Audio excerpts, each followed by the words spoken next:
ইকরাম উলামায়ে আহলে সুন্নাহ দূর দূরান্ত থেকে আগত আল্লাহ প্রেমিক, রাসূল প্রেমিক, ওলি আল্লাহ প্রেমিক, মা বাবা প্রেমিক সকল শ্রেণীর বাবাজিরা, সমবয়সী বন্ধুরা, পর্দানৈশীন আমার দিনদরদি আবেদা সালেহা তাহেরা মুমিনা মা ও বোনেরা, সকলের খেদমতে আমি গুনাহগারের আবারও সালাম। আসসালামু আলাইকুম ওয়া রাহমাতুল্লাহি ওয়া বারাকাতুহু। ওয়ালাইকুম সালাম ওয়া রাহমাতুল্লাহ। লক্ষ কোটি দরুদ আর সালাম ওই নবীজির নূরানি কদম মোবারকে, যিনি মক্কার মতি, মদিনার জ্যোতি, দুকুলের সাথী, বেতার বেতি গুনাহগার উম্মতে, জোরে বলেন গুনাহগার উম্মতে কি কবরস্থান না মাহফিল?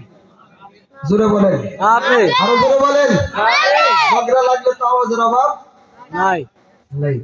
সময় অল্প, যেহেতু এটা ঈদে মিলাদুন নবীর মাহফিল, আমি ভেবেছিলাম ওই বিষয়ে আলোচনা করতে গেলে লম্বা সময়ের প্রয়োজন।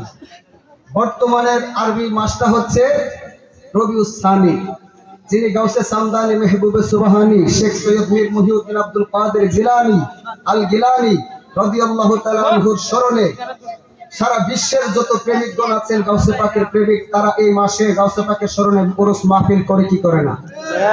জোরে বলেন করে কি করে না? জিনার সিগনেচার ব্যতীত কোন একটা আল্লাহর সাধারণ বান্দা আল্লাহর মেহবুব বান্দা হতে পারবে না, পশ্চিমকালে সম্ভব না। কিন্তু দুঃখজনক হলো সত্য, আমরা কোন সমাজে বসবাস করি, মাজার ভাঙা হয় আর পূজায় পাহারা দেওয়া হয়।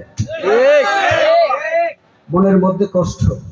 ভিডিও দেখলাম, মাজার ভাঙা হয়, পূজায় মোনাজাত করা হয়, সিন্নি খাইলা জারে দিয়া মোল্লা চিনলা না।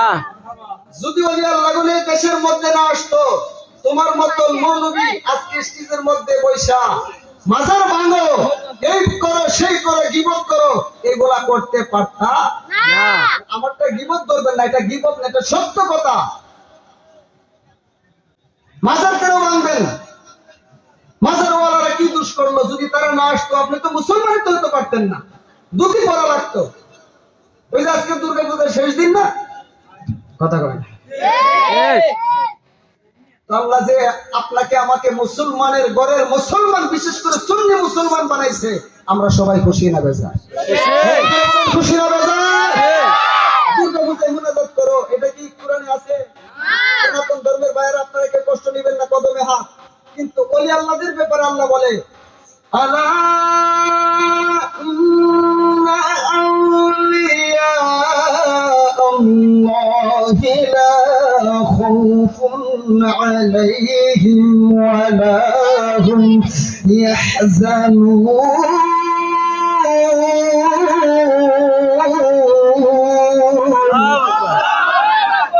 ওলি আল্লাহদের ব্যাপারে আমার আল্লাহ গ্যারান্টি দিলেন, ওয়ারেন্টি দিলেন। আল্লাহ বলে, আলা সাবধান, ইন্না নিশ্চয় আউলিয়া আল্লাহ, যারা আমার বন্ধু হয়ে গেছে রে, তাদের কোনো ভয় নাই। এই আমার আনন্দ গ্রামের বাবারা, আপনি আমি জান্নাতে যাব না জাহান্নামে যাব, জবান খুলে বলেন জানে কে? আল্লাহ। মাহফিলের কেউ জানেননি? কিন্তু ওলি আল্লাহদের ব্যাপারে আমার আল্লাহ গ্যারান্টি দিলেন, ওয়ারেন্টি দিলেন, সাবধান হয়ে যাও। ইন্না রাহমাতুল্লাহি করিবুম মিনাল মুহসিনিন।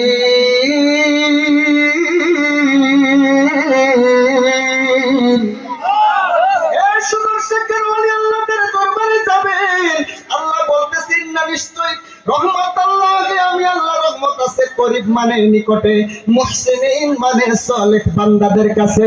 মনে রাখবেন, যাদের কাছে আমার আল্লাহ রহমত আছে, তাদের কাছে যাওয়ার দরকার আছে না না? এই জোরে বলেন আছে না? কোন কর্মের বেলা আমার আল্লাহ বলে নাই যুদ্ধের ঘোষণা, কিন্তু মান আদালি ওয়ালিয়ান ফাকাদ আযানতুহু বিল হারবে। আল্লাহ বলে, যারা আমার বন্ধুদের সাথে দুশমনি করবা, আমি আল্লাহ ডাইরেক্ট তোমাদের সাথে যুদ্ধের ঘোষণা দিলাম। বাবাজিরা আমার, যেহেতু সময় অল্প, আমরা সবাই ওলি আল্লাহদের দরবারে যাব, আবার বন্ধুদের কাছে যাওয়া যাবে না। বন্ধু আছে না নাই? আছে না নাই? নবীর সুন্নাত নাই, সিরাত নাই, কর্ম নাই, ধার্মিকতা নাই, সেও নিজেকে পীর দাবি করে, তো তার কর্মের জন্য তো তরিকতের কোনো বদনাম হতে পারে না।